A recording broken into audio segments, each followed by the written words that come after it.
be afraid of the dark. Just relax and let the darkness fall over you.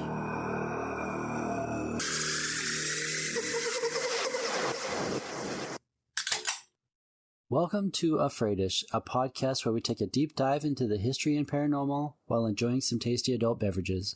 From ghost sightings to hauntings, urban legends and cryptids, let's get weird and afraid-ish together. Welcome to episode 45. I'm Paul. And I'm Ashley. It's been a while. Yeah, it's always been a while. Yeah, this time I've had some issues with my truck. I replaced a bunch of stuff. And it's still not running. Still didn't run, so finally I got it into the shop yesterday. And it'll be tomorrow before I can pick it up. Yeah. It's crazy. Yeah.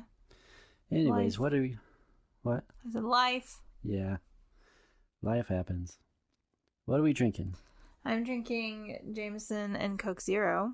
Nice. I'm drinking a Pirate Water, Sex on the Beach. It contains 10% alcohol. It's pretty good. Kind of sweet. Actually, very sweet. A lot of sugar. Yeah. Yeah. Yeah. Anyways, let's get started. Here are 5 fun facts about poltergeists. Ooh. 5 fun facts. Number 1. The term poltergeist is German, translating to noisy ghost. These entities are known for creating disturbances such as knocking on walls, throwing objects, or making loud noises. Mm-hmm. Number 2. Poltergeist activity often centers around adolescents, particularly girls going through puberty. Some researchers theorize that adolescents' energy and emotional turmoil may manifest as poltergeist phenomena. Yeah? Yeah. I'm sorry, like I know all. Yeah. Well, not all. I knew that already. Yeah. Number 3. What sets poltergeist activity apart from other paranormal phenomena is its unpredictability. Unlike traditional ghost sightings, poltergeist activity can occur in seemingly random locations, often following individuals rather than being tied to a specific place. Sure, yeah. Yeah. You can have an attachment, though. Yeah. That doesn't have to be a poltergeist. Number 4. Poltergeist activity is typically short-lived, often lasting for a few weeks or several months before spontaneously ceasing. Mm-hmm. In some cases, the disturbances may recur intermittently over an extended period. Yeah. Yeah. Oh, number 5. Poltergeists have been popular subjects in literature, film, and television for decades. One of the most iconic portrayals is in the 1982 film Poltergeist, directed by Tobe Hooper and produced by Steven Spielberg. Oh, yeah. Yeah. In this episode, we're delving deep into one of America's most infamous haunted locations, the Villisca Ax Murder House. Yeah. Located in the small town of Villisca, Iowa, this house is the site of a gruesome, unsolved murder that has captivated and horrified people for over a century. Yep. Tonight we'll explore the history, mystery, and hauntings of this eerie place. So relax, turn down the lights, grab a strong adult beverage, and let's get started. Let's start with a brief overview. Villisca is a small town in southwestern Iowa. It was thrust into the national spotlight for over a century ago due to a gruesome event that would forever leave its mark on the town's history, the Villisca Ax murders of 1912. Today, the house where these murders took place is considered one of the most haunted locations in America, drawing paranormal enthusiasts from all over the world. To understand the significance of what happened, we need to paint a picture of Villisca as it was in the early 1900s. Villisca was a thriving community with a population of about 2,500 people. It was a typical Midwestern town with a close-knit community. People knew their neighbors and crime was practically unheard of, but all that changed on June 10th, 1912. Our story begins on the night of June 9th, 1912. Josiah or Joe Moore, 43, his wife Sarah, 39, and their 4 children, Herman, 11, Catherine, 10, Boyd, 7, and 5-year-old Paul, had attended the Children's Day program at their local Presbyterian church. They were accompanied by 2 young friends, Lena and Ina Stillinger, 12 and 8, who would spend the night at the Morris residence.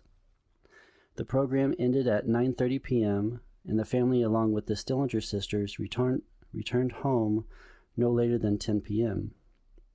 Little did they know this would be their last night alive. In the early hours of June 10th, a shadow crept from the attic and through the Moore household, where they were hiding and waiting, wielding an axe that belonged to the Moores. One by one, each member of the household was bludgeoned to death. The scene was gruesome, blood splattered on the walls and ceilings, the bodies almost unrecognizable. The following morning, the Moores' neighbor, Mary Peckham, noticed the house was unusually quiet. Concerned, she knocked on the door but received no answer. She called Josiah's brother, Ross Moore, who arrived with a spare key. What they discovered inside would shock the nation. All 8 occupants of the house had been brutally murdered with an axe. The news of the massacre would spread like wildfire, sending shockwaves through the community. The crime scene was horrific. Josiah and Sarah were found in their bed, while the children and the Stillinger sisters were found in other rooms. In their beds, too. In their beds, too, yeah. Yes. Everyone was found in bed. Yeah. All had been bludgeoned to death with the blunt end of the axe. The ceilings in the bedrooms bore gouge marks from the axe swinging overhead, which is pretty wild. Yeah. The investigation that followed was chaotic and poorly handled by today's standards. Curious townfolk contaminated the crime scene and crucial evidence was lost. Despite this, a few details emerged. The murderer had covered the mirrors and windows with cloths, perhaps unable to face the reflection of their gruesome deed, and a slab of bacon was found lying near the scene, as well as a full plate of food. Mm-hmm. A blood-stained axe was found in the guest bedroom, but there were no clear fingerprints or signs of forced entry. The killer, it seemed, had slipped in quietly and left without a trace.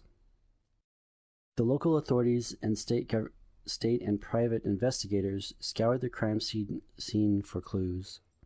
Despite their efforts, the case quickly grew cold. The case remains unsolved to this day, with many questions still unanswered. Why were the mirrors covered?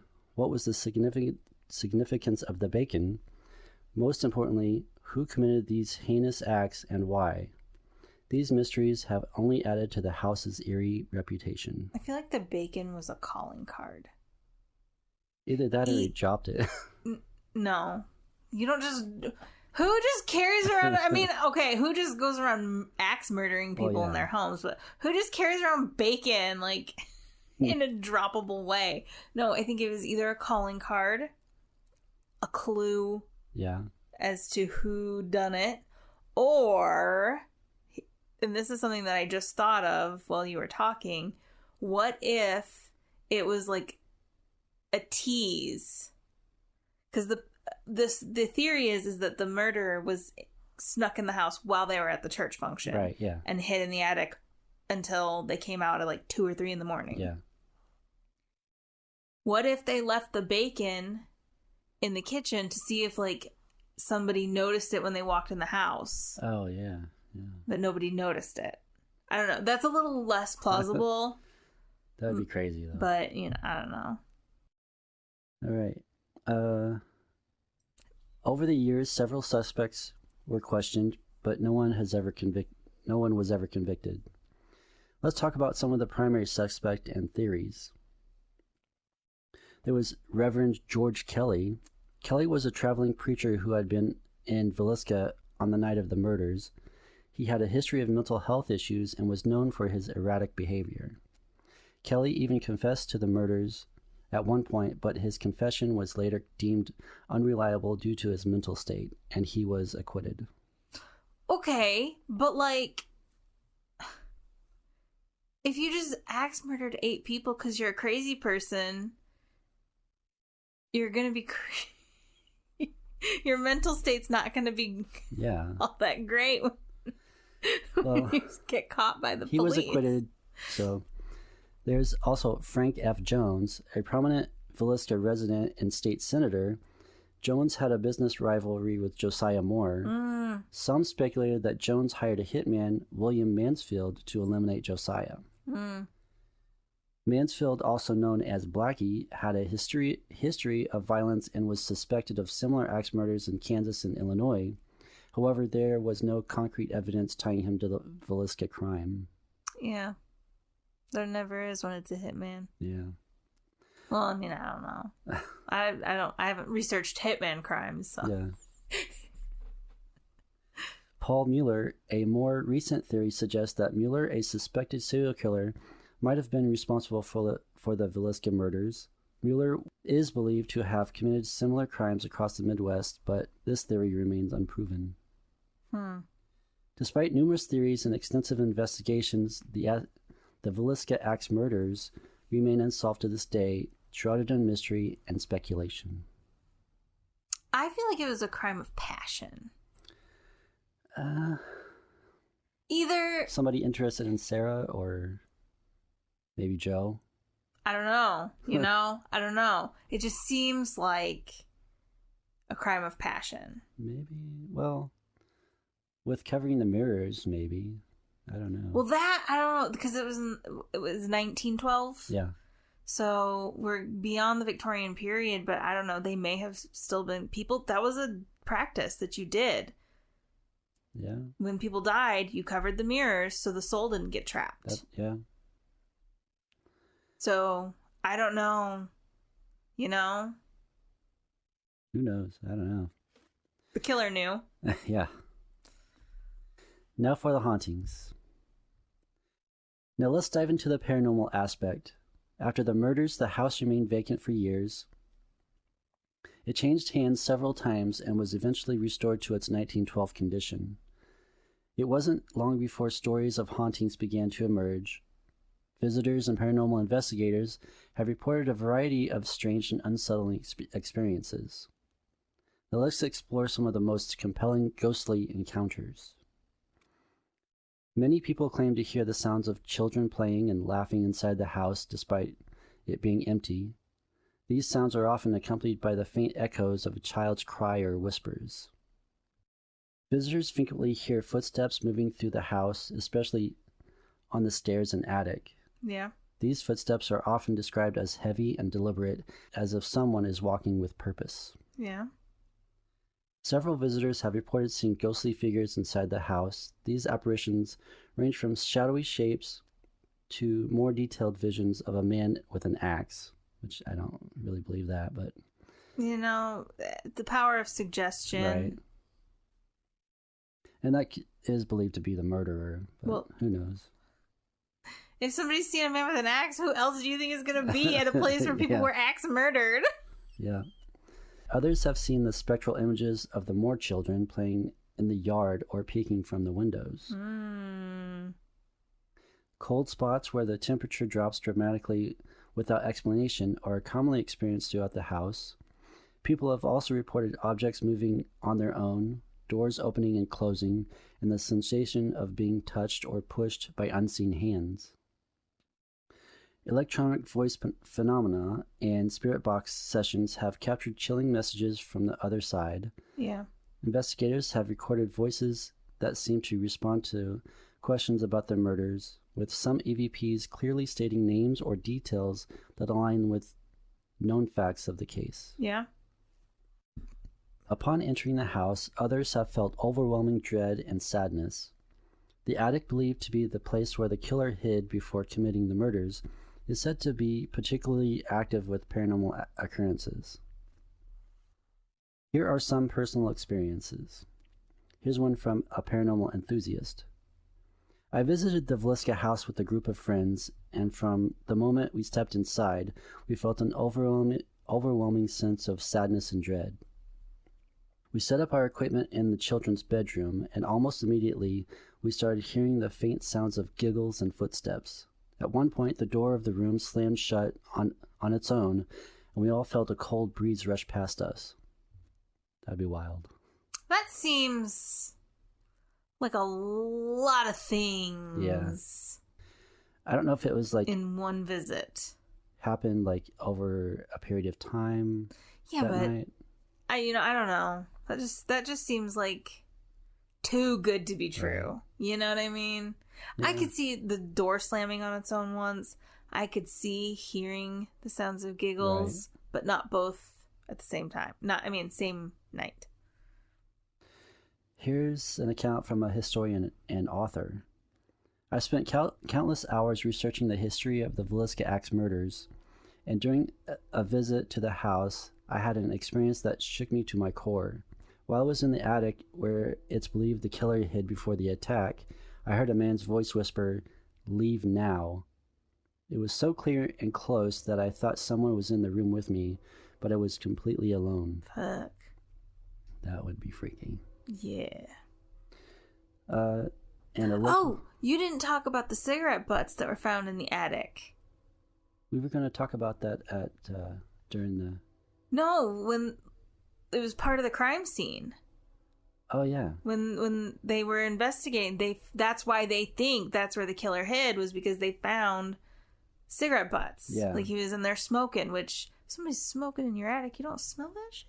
Yeah, you would smell that. I don't know. Anyway, I don't know. I don't know. Who knows? Everybody smoked back then. Yeah. So who knows?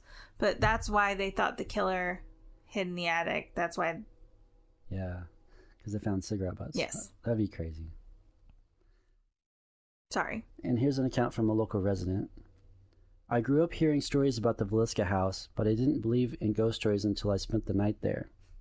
Around midnight, I woke up to the sound of someone walking up the stairs. When I went to check, there was no one there. Later, I saw the figure of a woman standing at the foot of my bed, looking at me with such sadness in her eyes. She vanished as quickly as she appeared, but I'll never forget the feeling of absolute terror. Now let's talk about the Amy's Crypt investigations. Okay. So, we just watched it. Yeah? So, Amy and Jared from Amy's Crypt went to the Villisca Ax Murder House. Yes. And help me out, because I haven't written anything for it. So. Oh, great. Okay, so you're putting me on the spot then. That's cool. So, I don't know. People can go go on YouTube and search Amy's Crypt Villisca Ax Murder House. Yeah, it's a really good watch if you want to. There's 2 videos, because they went a year apart, 2 separate visits. The first episode, they've got some EVPs, which were pretty cool. Mm-hmm. They heard a lot of noises. They heard Ina come through the spirit box. Yeah. And Amy had kind of she had a little bit of a meltdown. An emotional episode on the stairs where she just was overcome with this overwhelming feeling of sadness. So they go step outside on the front porch, and when she goes to open the door to go outside, a cat runs in, which scares the shit out of her. Understandably so. That was crazy. Yeah. And it was a real cat, not a ghost cat. Yeah, a cat that still lives in the area. Yeah, and come to find out, he's taken care of by the guy that takes care of the house. Yeah, and the caretaker rents it out for the ghost investigations. Yeah. And in the second episode, they go back a year later. Mm-hmm. Because Amy had dreams about it and something. Well, that's why they went the first time. She allegedly had dreams about it, but then she kept dreaming about it again. But also, they challenged each other to each pick a place for the other person. Yeah, that would be a challenge for them. And so, Jared picked the Villisca Ax Murder House for Amy, right? Because he knew that she had such a crazy experience at her last visit that he thought that it would be a challenging for her. And she, for him, picked the Sally house. Yeah. That was wild. Yeah. Yeah, and then because there's 2 separate episodes, I think. The first one is the Villisca house, and the second one is The Sally House, yes. Again. So they aired those episodes back to back of each other or whatever. But there is this theory that the thing that is allegedly Sally also is what haunts the Villisca Ax Murder House. Right. And what's crazy is the drawing of Sally looks a lot like one of the girls. The daughters. Yeah. That was wild. But also, they have that new the picture generator one now. I don't know what it's called. Ghost Tube. Something. I don't remember. Anyway, it uses AI and the same like sensors and things to generate pictures based on environmental factors or whatever. Right. So you can, in theory, ask a spirit to show its face or show a scene, show something. One of the first images they got was a white house that looked very similar to that house. Yeah. The next image they got was people lying in a bed. Oh, yeah. And then, I don't know if they got more images, but the final image they got was they asked if the spirit at the Villisca house is also the one at the Sally house, or if they know anything about, right. And the image that it generated was like a demon, for lack of a better. It was like a demon-esque thing that had horns, which is what they think. They don't think that the Sally house is haunted by a little girl. They think it's haunted by a demon. Yeah. One man's demon's the other man's god, but that's. I mean, in both houses there's a dark energy, so. Yeah, but also, like, what happened at the Villisca house is verifiable history. Right. So there's no doubt of that. Like, that's tragic, and that kind of shit does leave a stain on its environment. But the Sally house, there's no historical proof that the story that they allege happened. Yeah, that's There's true. no proof of a little girl, Sally, dying on the operating table from not having anesthesia due to have her appendix taken out. You know what I mean? But who knows? I don't know. Some people think that because that house is 100 some years old, some people think that the family that lived there, which were the first people ever right to start complaining about paranormal experiences, that they were just trying to have their 15 minutes of fame. Right. Who knows? Because I don't know. Like those things were just starting to become popular culture. People were getting into the paranormal. Oh my god, the couple that did like The Conjuring and Amityville. Yeah, the Warrens. The Warrens, thank you. Like, they were really big at the time, or it was a little after their time, but they were still. No, they were still investigating in the early 90s. Were they? Yeah. Okay. Because Ed died in like 2006, I think. Yeah, but they were still investigating in the 90s. Were they? Yeah. Okay. I don't know. Anyways. Yeah. The people allege, and anything's possible. I wouldn't put it past people. People will do crazy shit for some attention. Yeah. But that's another theory too, is that they just made it up. But then people continue going into that house now, having experiences, allegedly. So then there's the question of, is it an egregore? Like, did they put so much energy and intention into this idea of this haunted house that they made the house haunted? That it manifested something that's, dark and... it's the idea of an egregore. I don't know if you were familiar with the concept. Yeah. Okay. It's also called something else. I can't remember, but yeah. Yeah. So over time, as energy is put into this idea or this thought, it can become I don't want to say tangible, because we're talking intangible, paranormal. It becomes manifested into like a feeling. A reality. Yeah. Like you an egregore, it's hard to explain. There's a theory that deities are egregores. Right. You can make anything an egregore as long as enough people are putting the energy into the idea right over enough time. And so, it got a lot of media coverage in the early days. It was really popular. Did the hype make the house haunted? Right. Well, there's a show that did a live investigation with the residents that lived there at the time. Yes, exactly. And there were physical manifestations of like cuts that went on the guy's arm or something that I saw. Yes, I don't remember, but slight. I'm not saying they were lying. Right. I'm also not saying they weren't. Right. There are ways to fake that shit, even live. Even there are ways to fake that shit. Even if the people filming had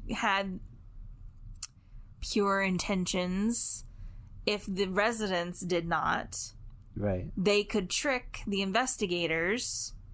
Right. Much the same way that on Ghosts UK, when they were when the ghosts wouldn't haunt the house, so they were trying to fake the haunting. Yep. Very good show. I love it. So yeah, if you're interested, Amy's Crypt on YouTube. They have tons of videos of different locations. Yeah. Yeah, I like it. I like their style. That's why we tend to recommend them. Pretty much only them. Yeah. Ghost Adventures, they've been there, but to me it's just entertainment. You can't take anything he does seriously. It's all like, it's every location is like, oh my god, this is the most compelling evidence I've ever seen. Like I said before, every single episode he either gets scratched or possessed or pushed or touched or whatever. Scratched. Yeah. It's crazy. Anyways, he's something. Yeah. He's a person. Anyways. While some locals embrace the attention and economic boost from the ghost hunters and curiosity seekers, others feel that the focus on the murders and hauntings detracts from the town's history and community spirit. The house remains controversial, but there's no denying its place in American folklore and its allure for those fascinated by the macabre. As we near the end of our journey, let's reflect on the Villisca Ax murders. What drives someone to commit such a heinous act? How did the killer evade capture? And why do the spirits of the victims seem to linger? Or are they even the victims? Yeah. Theories abound, from the mundane to the supernatural. Was it a crime of passion? Like you said. Yep. Or something more sinister? And what role does the house itself play in the hauntings? Is it merely a backdrop? Or is it absorbed? Or has it absorbed? Fuck me. Anyways, is it merely a backdrop, or has it absorbed the energy of that tragic night? Yeah. The Villisca Ax Murder House is a testament to one of America's most baffling unsolved crimes. It's a place where history and mystery intertwine, the past refuses to rest, and the echoes of that fateful night continue to resonate. Whether you believe in ghosts or not, the story of the Villisca Ax murders is a sobering reminder of the darkness that can lurk behind closed doors. It's a story that invites us to ponder the nature of evil and the mysteries of the afterlife. Yeah, I don't really want to ponder the nature of evil. Thanks a lot for that one. The afterlife, sure. Evil, no thank you. Yeah. If you ever find yourself in Villisca, Iowa, and you're brave enough to step inside the infamous house, remember the tragic history and the lives lost. Whether you believe in ghosts or not, the story of the Villisca Ax Murder House serves as a chilling reminder of the darkness that can lurk behind the most unassuming of doors. Yep. And check your attics and crawl spaces. And if you have $400 and some, you could stay the night there. I mean, people are willing to pay it because a lot of about people the same stay as a the hotel night. nowadays, Right. like a nice hotel. Yeah. So that's the Villisca Ax Murder House. Cool beans. Yeah. Hope everybody liked it. Yeah. And it is really awesome to watch Amy and Jared. It's a really good episode. Yeah. Like I said, I like their style. Yeah. I like their... When I'm in spooky mode, which we're coming out second half of July. Spooky season starts right about now, to be honest. I'm surprised I'm not... Well, I know why I'm not. I've been a little preoccupied. How many books have you read in the last 2 months? It's been 50 days consistent. 50 days. 50 days consistent. And I have read 39 titles. Jesus. They're not all long. It's a lot of Kindle Unlimited and stuff. I have listened to some books on Audible. Yeah? Yeah. Look at us. We're we're smart. Well. Anyways. You have anything else? No. All right. If you have any stories or requests of anything you want to hear about or know anyone who does, please email me at afraidishpodcast@gmail.com, Facebook, Instagram, and Threads at afraidishpodcast. Tell me what haunted locations you want to hear about or anything paranormal. All the links will be in the show notes. I have this on YouTube as audio. You can listen almost anywhere you listen to podcasts. Also rate and review on Apple Podcasts and rate on Spotify. 5 stars, please. And until next time, don't be afraid of the dark. Be afraid-ish of what's in it. Bye. Bye.